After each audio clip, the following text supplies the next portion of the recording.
Hello, YouTubers. So, we don't have only just one specimen, but we have three of them, as you can see here. And these are Atlas Soundolier sound masking speakers here. I actually don't have this version. I have a Lowell version over here. Black. But I suspect that these are from the 90s. And just because the way how this looks. Now, there was a seller on eBay that had a lot of three of these for sale. And it was actually a very, very great bargain because someone else was selling a similar version of this for about the same price. So, for that same price, I bought the three of these. And these ones are very unique. Here's the wires here. These are 70 volts, not 25 volts. There's the cans. Came with the cans and everything. And even this foam here, it's still good shape. Usually this type of foam, if this were to be like, let's say this were to live in Florida, for example, the humidity over time would completely turn this foam into dust. It would just disintegrate as you touch it, but the environment that these were stored in, obviously, it was a perfect dry environment, we'll say.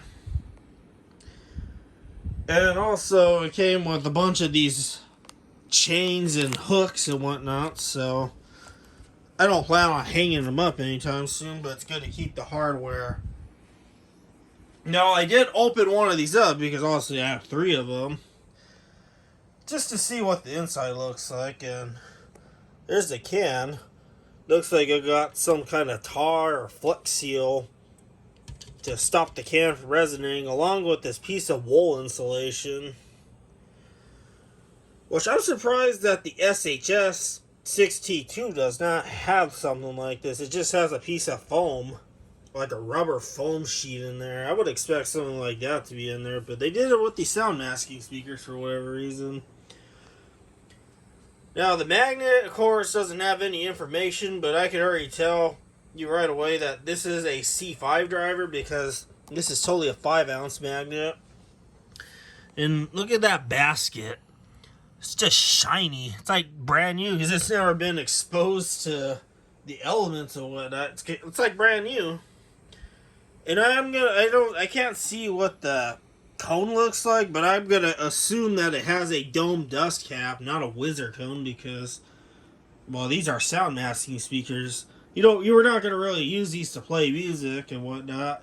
You're just gonna play a bunch of white noise and whatnot from a noise generator in an office building, but over here we're gonna use them to play music anyways, because why not? There's the transformer. Typical Atlas Soundolier transformer of the time. So put this here. And another weird observation with these, there's these 4 dots in the center here. This one just kind of pushed off to the side. This one is perfectly even. Maybe this one's pushed to the side just a tiny bit, but it's mostly even. The same with this. So these two must have come off the same stamp press, while this one came off of a different stamp press. And I have another similar Soundolier speaker from this time period, and I'll show you. I have it right here. I don't know if you see those 4 dots in the center in the middle of the screen, but this one here is just completely pushed to the side. I don't know. It's very uneven. Maybe that's the way how the stamp was designed. I don't know. Just find that very odd. And there was a speaker, that NYC fan playing guy. He got a couple of these Soundolier grills with a couple of drivers, and they had the same exact pattern in the middle. That one dot just pushed to the side. So enough of the rambling, and let's play some music.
that is what these sound like. And the reason I was messing with the wire here because I just realized that this isn't going. So this disconnected here, but I mean they all sound the same, so you're not really missing out too much.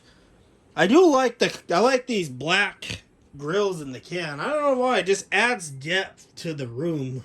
At least when these three are lined up on the bed, it adds depth.